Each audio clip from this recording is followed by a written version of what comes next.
Okay, I'm going to go over the chapter 3 questions. I have a lot here. You don't have to write it all down. Our first question is describe the Puritans and their beliefs and explain why they left England for the New World. It really goes back to 1517 when a German monk named Martin Luther nailed a list of grievances to the cathedral door, and that sparked the Protestant Reformation. Okay, they wanted to reform the Catholic Church, and they were protesting. I've been through this, the Catholic Church and all the stuff and the corruption. It was one of the most corrupt institutions in Europe. So he was protesting that, and that starts Protestants, okay, Methodists, Baptists, Presbyterians, all of those.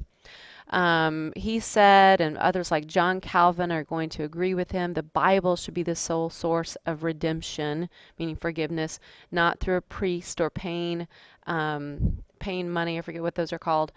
And so John Calvin, he is going to be a real powerful player in promoting this Protestant Reformation in Europe. God is all powerful and good. Humans are not. God knows who is going to heaven. That's called predestination. No one knew for sure who was going, so everybody had to be good. The elect were those like super Protestants, super Puritans, who had experienced conversions, visible signs of God selecting them. So they start thinking that they're special. Okay, then we go to England. So that's 1517. So it doesn't start everywhere. Then King Henry VIII, he has, ends up with 8 wives. There's a song. And he wanted a church from his, wanted a divorce from his wife Catherine of 20 years about, and because she didn't give him a son, and he fell in madly in lust for her in Boleyn. So he couldn't get a divorce from the Catholic Church, so it's good to be king. He just started his own, and he made himself a leader. Um, so anyway, that's the Church of England or the Anglican Church. Okay, so Puritans start following that church, but they don't like it because Henry didn't really care what they did in the church. He just wanted a divorce. So they went to purify the Church of England, and they didn't like it that the church accepted anyone. They only wanted the elect. Then you get the super duper bad Puritans calling themselves eventually, or they're known as separatists. Not only do they want to purify, they want to leave it all together. So it's the separatists who were Puritans who hop on the Mayflower and head on over to the New World. And so they get here and they sign the Mayflower Compact. It's not the first constitution. It was just an agreement to work together, which is very unlike the southern colonies. Nobody had any intention of working together or religion or anything. And it was very difficult. It was like going to the moon. And by 1621, whoever was remaining, they finally, figured out how they were going to survive. They had the first Thanksgiving and all of the things that we celebrate that are incorrect today, like no turkey and all that kind of stuff. I don't think we would want their dinner. Some other people, William Bradford, he wasn't a pure separatist, but he becomes the governor of the Plymouth colony. He was just a real organized guy.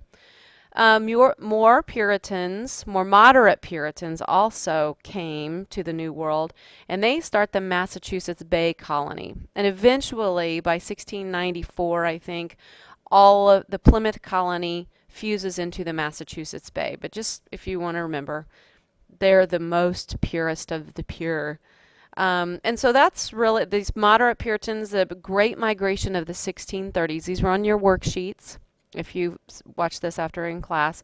Like 70,000 English Puritans, not Catholic, they're Puritans, they're Protestants, came over to the New World. Not like this, not nearly as strict as the separatists. John Winthrop was the Massachusetts Bay first governor. He was a religious businessman, and he helped the colony thrive, and he said, we're going to create a city upon a hill where everybody would want to model themselves after, okay? So this is the first seedlings of the New England colonies. They're Puritans. When you envision in the black and the shoes and the hat, this is who you think of. Not in the southern colonies, not in Jamestown. That's not why they settled. Okay, two, explain the basic governmental and religious practices of the Massachusetts Bay Colony. Okay, so right now, from now on, we just talk about Massachusetts Bay, and then just Massachusetts.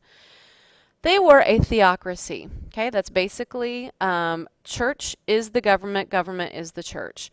The church ruled, only the church, I don't know what I meant there, land owning men voted or could be elected. Oh, that's what I mean. Only church land owning men could be voted or be elected, but everybody paid taxes to the church.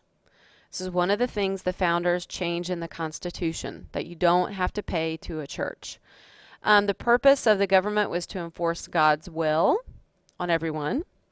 Another, I think I mentioned him up somewhere else, maybe John Cotton. No, I didn't. John Cotton, he's one of these ministers who reinforced theocracy. Some other famous preachers that I think I talk about more in chapter 4. George Whitefield, who wrote Sinners in the Hands of an Angry God. And that sparks the First Great Awakening. That comes in a later chapter.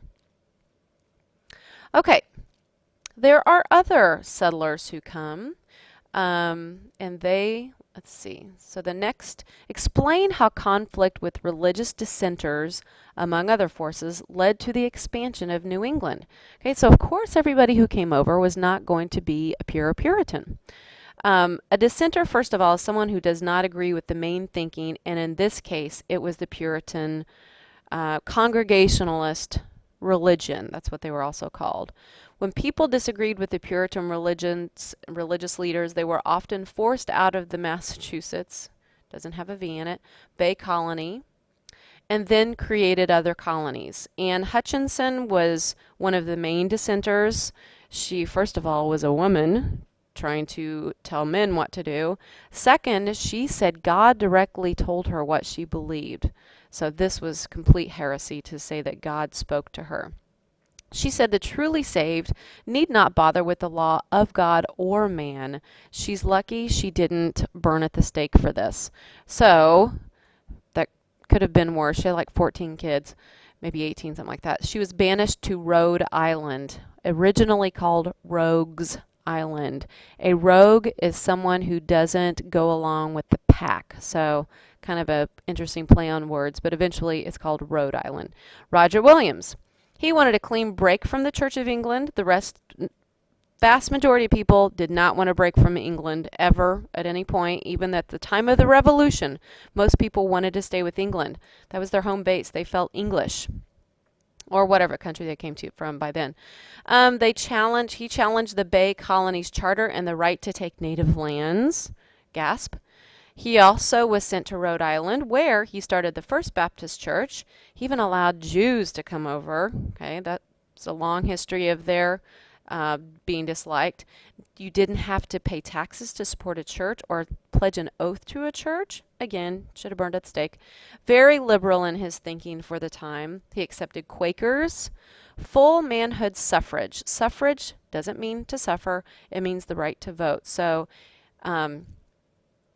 he and Anne Hutchinson and this guy, Thomas Hooker, they all were dissenters. They disagreed with the Puritans.